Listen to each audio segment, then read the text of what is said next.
बहुत साल पहले की बात है। धौलपुर गांव में एक राजा राज करता था। उस राजा के पास एक बहुत खूबसूरत तालाब था, जिसमें कई सारी मछलियां हुआ करती थी। उन मछलियों की देखभाल के लिए एक दिन राजा ने एक मछुआरे को काम पर रख लिया। उस मछुआरे का नाम था सोबन, जिसका स्वभाव बहुत अच्छा था। राजा की सभी आज्ञा का पालन करता था सोबन। राजा को जब भी मछली खाने का मन करता, वो सोबन को कहकर अपनी पसंद की मछली मंगवा लेता और सोबन हर बार उसके लिए बेहद स्वादिष्ट मछली लेकर आता। एक दिन राजा, ये सोबन हर बार इतनी अच्छी मछली का चुनाव मेरे लिए कैसे कर लेता है? आखिर इसे कैसे पता चलता है कि यह मछली बनाने में बहुत स्वादिष्ट होगी? मुझे पता लगाना ही होगा।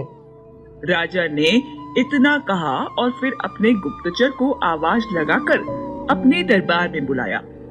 राजा के बुलाने पर गुप्तचर भी भागा भागा दरबार में राजा के पास आया और राजा से कहा, क्या हुआ महाराज, आपने मुझे किसी विशेष काम से बुलाया है? दरअसल मेरा एक मछुआरा है जिसका नाम सोबन है। मैं अभी अभी उसको अपने तालाब में मछलियों की देखभाल करने के लिए रखा है, लेकिन वह हर बार मेरे लिए हमेशा एक बेहतरीन मछली का चयन करता है। मैं चाहता हूँ कि तुम यह पता लगाओ कि वह आखिरकार तालाब से मछली कैसे पकड़ता है, कैसे अंदाजा लगाता है कि कौन सी मछली बढ़िया होगी।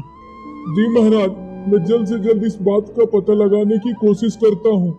राजा से आज्ञा लेकर गुप्तचर राजा के दरबार से निकल गया और सोबन मछुआरे के बारे में जगह जगह पता किया। कुछ लोग तो सोबन मछुआरे के बारे में जानते ही नहीं थे, पर फिर कुछ जांच पड़ताल के बाद राजा के गुप्तचर ने उसके आस पड़ोस के लोगों का पता किया।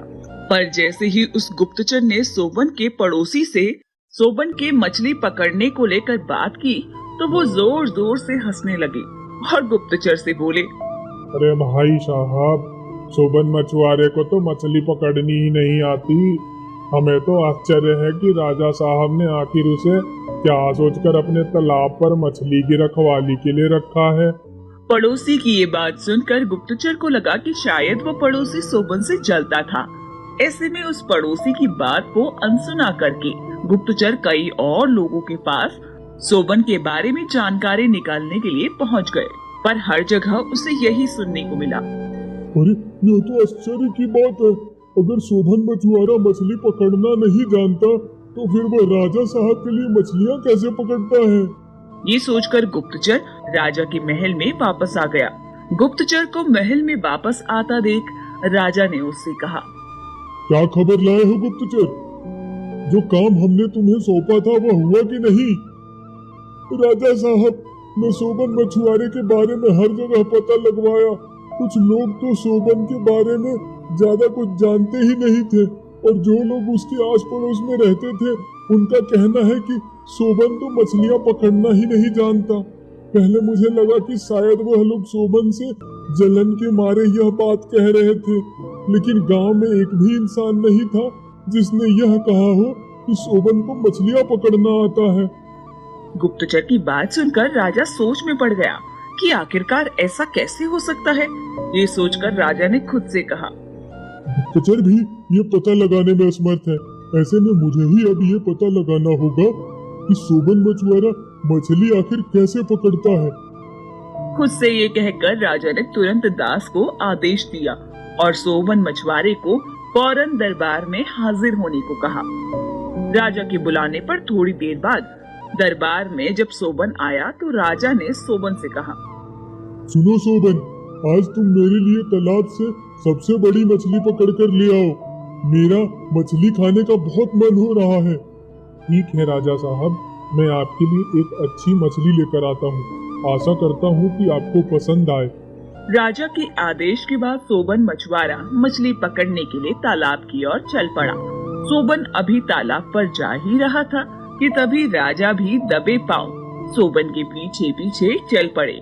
सोबन जैसे ही तालाब के पास पहुंचा, तो उसने एक मंत्र पढ़ा।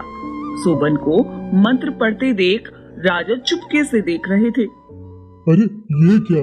ये सोबन तालाब में जाल डालने की बजाय मन ही मन क्या बड़बड़ा रहा है? अभी राजा ने ये कहा ही था कि तालाब की एक सबसे बड़ी मछली सोबन मछुआरे के पैरों के पास आकर गिर पड़ी। मछली के आते ही सोबन ने तालाब को झुककर प्रणाम किया और वहां से मछली को लेकर महल की ओर निकल पड़ा। अरे ये कैसे संभव है? आखिर सोबन ने मन ही मन ये क्या बड़बड़ाया था कि मछली स्वयं तालाब से निकलकर सोबन के पैरों पर आ गई? खुद से ये कहते हुए राजा आश्चर्यचकित होकर सोबन के पीछे पीछे अपने महल की ओर चले गए। कुछ दिन तक राजा उसी बात को सोच सोच कर परेशान हो रहा था, लेकिन फिर एक दिन राजा से रहा नहीं गया। आखिरकार सोबन ने उस तालाब के पास ऐसा क्या बोला था कि वो मछली खुद ब खुद तालाब से बाहर आ गई? आज तो मैं ये सोबन से पूछ कर रहूंगा। खुद से ये कहकर राजा ने अपने दरबान को महल में बुलाया और दरबान से कहकर सोबन को महल में हाजिर होने को। कुछ देर बाद सोबन भी राजा के महल में पहुंच गया, जिसके आते ही राजा ने हाथों का इशारा करके सभी मंत्रियों को दरबार से जाने का इशारा किया और फिर सोबन से कहा, सोबन, मुझे अपनी मछली पकड़ने की विधि के बारे में बताओ। तुम आखिरकार इतनी अच्छी मछली कैसे पकड़ लेते हो? राजा साहब, मैं तो मछली पकड़ने के बारे में कुछ भी विशेष नहीं जानता। हाँ, ये बात तो मैं अच्छे से जानता हूँ, लेकिन मैंने देखा है तुम्हें मछली पकड़ते हुए। तुम कोई मंत्र जानते हो जिसके बोलते ही मछली खुद ब खुद तुम्हारे पास आ जाती है? कृपया करके मुझे भी वह मंत्र सिखा दो। राजा की बात सुनकर सोबन मछुआरा आश्चर्य में पड़ गया। क्षमा कीजिए राजा साहब, मैं इस मंत्र का उच्चारण आपको नहीं सिखा सकता। सोबन के मुंह से ये बात सुनकर राजा को क्रोध आ गया और उसने सोबन से कहा, तुम मुझे मना कर रहे हो? अपने राजा को ना कहने का अंजाम जानते हो ना तुम? राजा साहब, आप भले ही मेरे प्राण ले लो, लेकिन वो मंत्र तो मैं आपको नहीं बता पाऊंगा। सोबन की ये बात सुनकर राजा शांत हो गया और मन ही मन खुद से कहा, ये सोबन मुझे ऐसे कैसे जादुई मंत्र के बारे में नहीं बताएगा? मुझे इस वक्त उसे विश्वास दिलाना होगा ताकि वो मुझे वो मंत्र बता दे। राजा शांत कहाँ बैठने वाला था।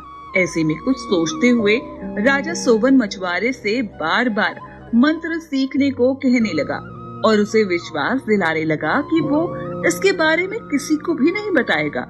अंत में सोबन भी मजबूर हो गया और उसने राजा को वो मंत्र सिखा दिया। मंत्र सिखाने के तुरंत बाद राजा एक अच्छा मौका देखकर एक दिन तालाब के किनारे अकेले पहुंच गया। अब मैं उस मंत्र का उच्चारण करके मछली निकाल कर देखता हूँ, जरा पता तो चले कि ये सोबन ने जो मंत्र बताया है वो काम भी करता है या नहीं।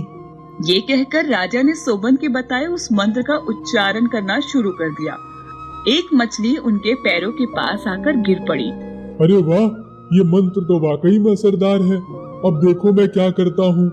राजा ये कहकर बहुत खुश हुए और यहाँ से सीधे अपने महल में जाकर ये बात अब सबको बताना चाहते थे। ऐसे में अपने दरबार में आकर राजा ने सभी लोगों को अपने राजमहल में बुलाया और इस मंत्र के बारे में बताया। राजा की बात सुनकर सभी लोग चकित हो गए। राजा साहब, क्या ये मंत्र वाकई काम करता है? अगर करता है तो आपको इस मंत्र के बारे में किसने बताया? बहुत समय पहले मैं एक महान ऋषि से मिला था।